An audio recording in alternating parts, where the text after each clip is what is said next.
ನಿಜ ಹೇಳ್ಬಿಡ್ತೀನಿ ಸರ್. ಧೈರ್ಯವಾಗಿ ಹೇಳು, ನಾನಿರೋವರೆಗೂ ನಿಂಗೇನಾಗಲ್ಲ. ಹೇಳು ಸರ್.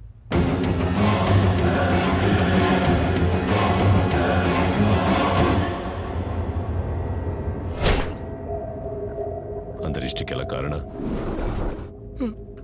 ಆ ಶಂಕರ ಸರ್. ಶಂಕರ್ ಅಲ್ಲ, ಸೆಕ್ಷನ್ ಶಂಕರ್. ಸರ್ ಬಂದ್ಬಿಟ್ಟ ಕಾಪಾಡಿ ಸರ್. ಸೆಕ್ಷನ್ ಶಂಕರ್. ಡಿಪಾರ್ಟ್ಮೆಂಟ್ ನಿಮ್ಮೊಬ್ಬರಿಗೆ ಗನ್ ಕೊಟ್ಟಿಲ್ಲ ಸರ್. ಆದ್ರೇನ್ ಪ್ರಯೋಜನ? ಉಪಯೋಗಿಸೋದಿಕ್ಕೆ ಗಂಡಸ್ತನ ಇರಬೇಕು. Cool down officer. ಇದು ಲಾಂಗ್ ಅಲ್ಲ, ಟಾರ್ಚ್. ಏನ್ ನೋಡ್ತಾ ಇದೀಯಾ? ಚಿಕ್ಕ ವಯಸ್ಸಲ್ಲಿ ನಾವೆಲ್ಲ ಕಣ್ಣ ಮುಚ್ಚಾಲೆ ಆಟ ಆಡ್ತಿದ್ವಲ್ಲ, ಅದನ್ನೀಗ ಕತ್ತಲಲ್ಲಿ ಆಡೋಣ. Lights off. ಸರ್ ಕಾಪಾಡಿ ಸರ್. ಸರ್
ಪೊಲೀಸ್ ಬಟ್ಟೆ ಹಾಕೊಂಡು ಕಚಡ ಕೆಲಸ ಮಾಡ್ತೀಯ.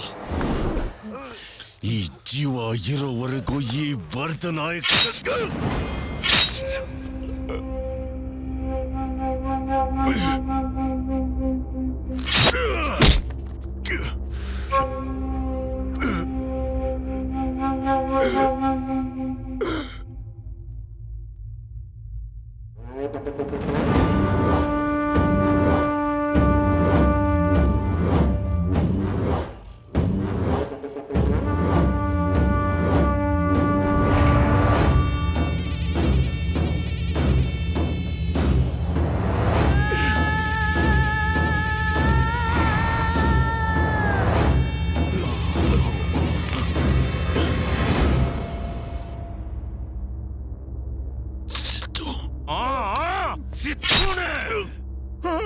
ಅಣ್ಣ ಅಣ್ಣ ಅಂತ ಹೇಳ್ಕೊಂಡು ಯಾವಾಗ್ಲೂ ನಿನ್ ಜೊತೆಯಲ್ಲಿದ್ದ ಆ ಸಿದ್ದುನೇ ಇವತ್ತು ನೀನ್ ಈ ಮಾರ್ಚಲ್ಲಿ ಇದೆಯಾ ಅಂತ ಹೇಳಿದ್ದು ಈ ಸಿದ್ದುನೇ ನನ್ ತಮ್ಮ ಸಿದ್ದು.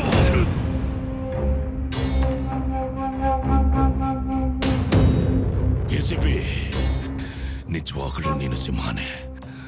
ಸಿಂಹನ ಬೇಟೆಯಾಡೋದಂದ್ರೆ ನನಗೆ ತುಂಬಾ ಇಷ್ಟ. ಆದ್ರೆ ನಿನ್ನ ಸಾಯಿಸೋಕೆ ನಾನು ಉಪಯೋಗಿಸಿದ್ದು ಬಲ ಅಲ್ಲ, ಬುದ್ಧಿ.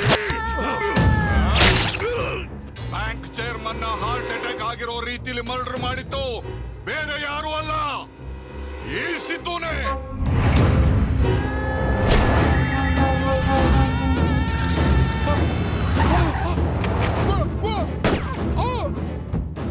ಟಮ್ಮಿ ಗನ್ ಇಟ್ಕೊಂಡು ಫಿಲ್ಮ್ ಸ್ಟೈಲ್ ನಲ್ಲಿ ಟಪ ಟಪ ಟಪ ಅಂತ ಹೊಡೆದಿದ್ದಕ್ಕೆ ಅವನು ಹಾರ್ಟ್ ಅಟ್ಯಾಕ್ ಆಗಿ ಸತ್ತೋಗ್ಬಿಟ್ಟ.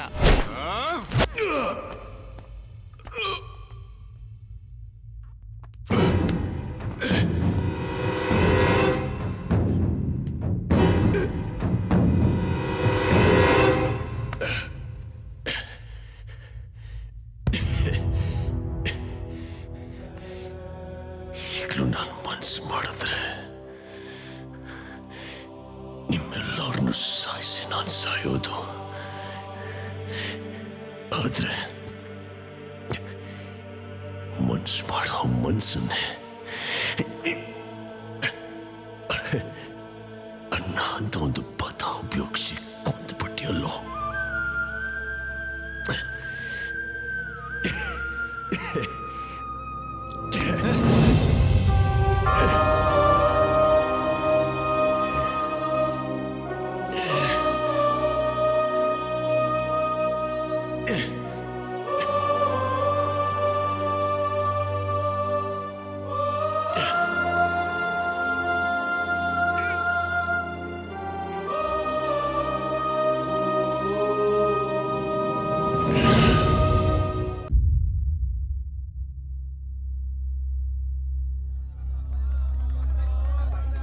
ಅಯ್ಯೋ ಪೊಲೀಸ್ನವ್ರು ನಮಗ್ ಮೋಸ ಮಾಡ್ಬಿಟ್ರು.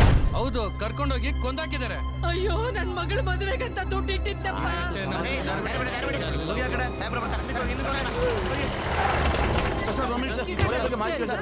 ಸರ್, ಜನ ಹೇಳ್ತಿದ್ದಾರೆ ಮ್ಯಾನೇಜರ್ ಸಾವ್ಗೆ ನೀವೇ ಕಾರಣ ಅಂತೆ. ನೋಡಿ, ನಮಗೂ ಈ ವಿಷಯಕ್ಕೂ ಸ್ವಲ್ಪನೂ ಸಂಬಂಧ ಇಲ್ಲ. ಈ ಮ್ಯಾನೇಜರ್ನ ಅರೆಸ್ಟ್ ಮಾಡಿದ್ದು ಎಸಿಪಿ ವರದನಾಯಕ. ಈಗ ಎಸಿಪಿ ವರದನಾಯಕ ಎಲ್ಲಿ ಸರ್? ವರದನಾಯಕ ಇಲ್ಲ, ಎಲ್ಲೋ ಹೋಗಿದ್ದಾರೆ ಸರ್? ನಾವ್ ಯಾರು ನೋಡದೆ ಇರೋ ಜಾಗಕ್ಕೆ ಹೊರಟೋಗ್ಬಿಟ್ಟಿದ್ದಾರೆ. ಅರ್ಥ ಆಗ್ಲಿಲ್ಲ. ನೋಡಿ, ಈ ಮ್ಯಾಟರ್ಗೂ ವರದನಾಯಕನಿಗೂ ಲಿಂಕ್ ಇದೆ. ವಿಷಯ ಹೊರಗಡೆ ಗೊತ್ತಾಗಬಾರ್ದು ಅಂತಾನೆ ಆತ ಈ ಮ್ಯಾನೇಜರ್ನ ಅರೆಸ್ಟ್ ಮಾಡಿದ್ದು. ನಮ್ಮ ಡಿಪಾರ್ಟ್ಮೆಂಟ್ಗೂ ಗೊತ್ತಾಗದೆ ಇರೋ ಜಾಗಕ್ಕೆ ಕರ್ಕೊಂಡು ಹೋಗಿ ಈ ಮ್ಯಾನೇಜರ್ನ ಕೊಂದು ಬಿಟ್ಟು ಓಡೋಗ್ಬಿಟ್ಟಿದ್ದಾನೆ. ನಿಮ್ಮ ಹಣ ನಿಮಗೆ ವಾಪಸ್ ಸಿಗಬೇಕು ಅಂತಂದ್ರೆ ವರದನಾಯಕ ನಮಗೆ ಸಿಗಬೇಕು. ನನ್ನ ಮಗ ಹಾಗೆ ಮಾಡಿರೋದಿಲ್ಲ. ನೀವು ತುಂಬಾ ರಾಂಗ್ ಸ್ಟೇಟ್ಮೆಂಟ್ ಮಾಡ್ತಿದ್ದೀರಾ. ಮೀಡಿಯಾ ರಿಪೋರ್ಟರ್ ಆಗಿ ಬಂದಿದ್ಯಾ, ಆ ಕೆಲಸ ಮಾತ್ರ ಮಾಡು. ಪೊಲೀಸ್ನವರೇ ನಮ್ಗೆ ಈ ತರ ಅನ್ಯಾಯ ಮಾಡಿದ್ರೆ ನಾವ್ ಯಾರನ್ನ ಕೇಳೋದು ಸರ್? ನೋಡಿ, ದಯಮಾಡಿ ನನ್ನ ಮಾತು ಕೇಳಿ. ಇದು ನಮ್ಮ ಡಿಪಾರ್ಟ್ಮೆಂಟ್ಗೆ ತಲೆ ತಗ್ಸುವಂತ ವಿಷಯ. ನೀವು ಆವೇಶದಲ್ಲಿ ಹೋರಾಟ ಗಿರಾಟ ಅಂತ ಏನು ಮಾಡಬೇಡಿ. ದಯವಿಟ್ಟು ನನ್ನ ನಂಬಿ ನಿಮಗೆ ನ್ಯಾಯ ಸಿಗೋ ಹಾಗೆ ನಾನು ಮಾಡ್ತೀನಿ. ಇಲ್ಲಿವರೆಗೂ ಪೊಲೀಸ್ನವ್ರ ನಂಬಿ ಮೋಸ ಹೋಗಿದ್ ಸಾಕು. ಬನ್ನಿ, ನಾವೆಲ್ಲರೂ ಸಿಎಂ ಮನೆಗೆ ಹೋಗೋಣ. ನಮಗ್ ನ್ಯಾಯ ಸಿಗೋವರೆಗೂ ಹೋರಾಡೋಣ. ದಯವಿಟ್ಟು ಹೋಗಬೇಡಿ, ನನ್ನ ಮಾತು ಕೇಳಿ. ಕೂಗಾಡಬೇಡಿ, ಗಲಾಟೆ ಮಾಡಬೇಡಿ. ಸಿಎಂ ಮನೆ ಮುಂದೆ ಹೋಗಿ ಕಲ್ ತೂರೋದು, ಸ್ಟ್ರೈಕ್ ಮಾಡೋದು ಇವೆಲ್ಲ ಮಾಡಬೇಡಿ. ದಯವಿಟ್ಟು ಅರ್ಥ ಮಾಡ್ಕೊಳ್ಳಿ. ಬೇಡಿ, ಗಲಾಟೆ ಮಾಡಬೇಡಿ. ಇಂಥವ್ರಿಗೆ 100 ಕೋಟಿ ಏನು 1000 ಕೋಟಿ ಬೇಕಾದ್ರೂ ಯಾಮರ್ಸ್ಬೋದು. DIG ಸರ್, ನನ್ನ ಮಗನ ಬಗ್ಗೆ ಅಷ್ಟು ಗೊತ್ತಿದ್ದು ನೀವು ಈ ತರ ಮಾತಾಡಬಹುದಾ? ಏನ್ ನಿನ್ನ ಮಗ ಹರಿಶ್ಚಂದ್ರನ?